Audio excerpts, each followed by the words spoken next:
fait très attention. On fait très attention, j'ai une personne chez moi qui s'occupe de mon ménage, qui fait en effet les achats sans que je sois toujours avec elle, mais que nous avons formé, si je puis dire, et qui est extrêmement attentif à ses achats. Extrêmement attentif. Claudine fait très très attention pour la nourriture, mais aussi pour les engins, pour tout ce qu'on achète. Nous sommes des consommateurs avertis, cher ami.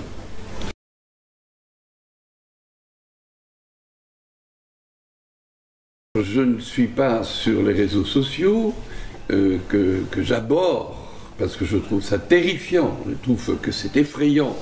Quand vous prenez le train, comme je l'ai pris il y a 15 jours, que dans un wagon vous voyez 10 ados, que chaque ado a un truc dans la main, un écran devant lui et 2 trucs dans les oreilles. Bon, il n'y a pas un qui lit un bouquin, je trouve ça terrible. Je trouve que c'est une addiction et que c'est une superficialité dramatique en fait pour la formation humaine. Bon, bien sûr, je me sers d'Internet parce que quand j'écris des livres, j'ai besoin de l'information. Donc il faut chercher, et c'est ce que nous faisons tous, de toute évidence. Alors ça, je trouve que c'est formidable, c'est quand même d'une aide profonde pour un auteur comme moi. Mais je pense aussi que eh bien, tous les enfants de la planète découvrent la sexualité par la pornographie. Bon, ben, on peut se poser des questions, on a le droit. Personne ne se pose la moindre question là-dessus, il ne faut pas toucher, puisqu'on considère que les nouvelles technologies, c'est le bien, c'est l'avenir de l'humanité. Il n'y a que de ça qu'on parle. Et quand il sort un iPad 5, alors il y a un branle-bas de combat médiatique extraordinaire pour remplacer l'iPad précédent qui est sorti il y a moins de 6 mois, et les gens se précipitent dans les magasins pour être là à 8 h du matin, ils couchent devant la porte du magasin, etc. Je trouve ça terrible. Vraiment terrible. Je trouve que cette addiction à quelque chose d'effrayant et que l'obsolescence de ces engins qu'on change tous les 6 mois coûte cher en matière première, coûte cher en terres rares, coûte cher en tantale, qui sont des éléments relativement rares dans la croûte terrestre, et que c'est un très grand gâchis, et puis en plus ils sont programmés pour être obsolescents le plus vite possible. Donc tout ça, c'est des machines à pomper des dollars, et ça fait marcher le commerce, comme on disait autrefois, mais moralement ça pose quand même beaucoup de questions.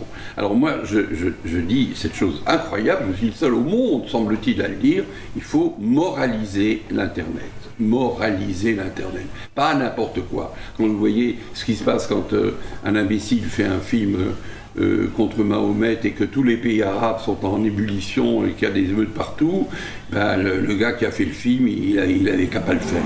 Voilà. La liberté, ça s'arrête à un moment donné. Quand on fait de la provocation, on en paye les conséquences après. Donc pas n'importe quoi. Et c'est ce que j'appelle moraliser l'Internet.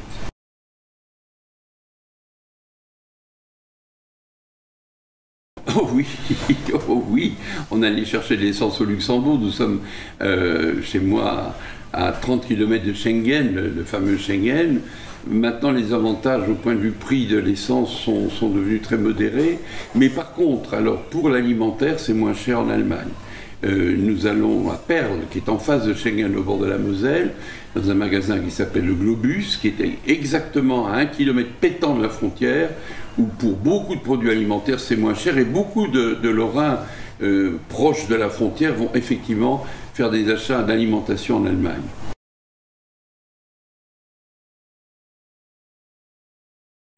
Oui, le yaourt, le fromage, oui, ça n'a pas beaucoup de résultats quand on voit mon volume. C'est moi qui devrais être allégé.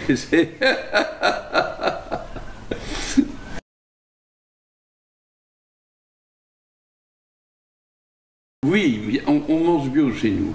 On mange bio avec conviction et résolution, et en sachant qu'on est ainsi solidaire avec tous les paysans bio qui font avancer cette cause à laquelle j'adhère totalement. Ah ben je suis haut en bouteille parce que j'aime bien l'eau gazeuse. Alors je suis, disons, un peu badois.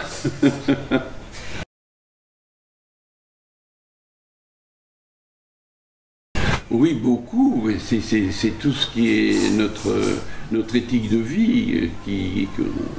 j'ai isolé mieux ma maison, j'ai une pièce qui n'est pas bien isolée, on l'isolera la semaine prochaine.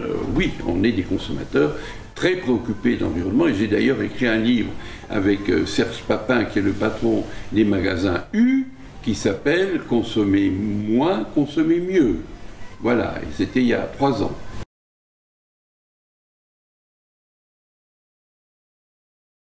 Ah, ben, de faire plein de conférences partout, d'être tout le temps sur les routes, de faire avancer la cause qui nous est commune, et par ailleurs de lire.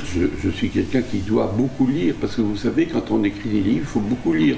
Là, je viens de terminer un livre que j'ai envoyé chez mon éditeur sur les personnes qui ont fait honneur à l'humanité, qui va s'appeler Les héros de l'humanité, du style Martin Luther King, ou des écologistes aussi, des martyrs de l'écologie, comme Chico Mendes, etc. Mais pour faire des livres comme ça, des biographies, il faut lire la vie de ces gens-là. Et bien, pour faire ce livre, j'en ai lu 28 des livres. J'ai lu 28 livres en l'espace de 6 mois. Donc je lis beaucoup, mais par besoin professionnel aussi.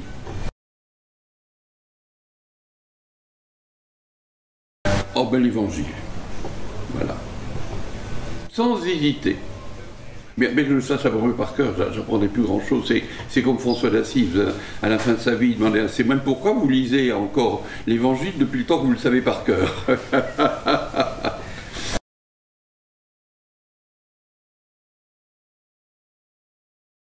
Eh bien, écoutez, je pense que Dieu existe, j'y crois profondément, et je suis très solide sur cette croyance, qui ne fait pas de doute pour moi, parce que j'ai eu des événements d'ordre mystique qui ont été extrêmement importants dans ma vie. Alors je dirais ceci, je dirais enfin la quille, le service militaire est terminé, ce sont les grandes vacances. C'est exactement ce que disait l'abbé Pierre. Les grandes vacances commencent dans un bonheur infini. C'est merveilleux, non? Et comment voulez-vous être pessimiste après ça?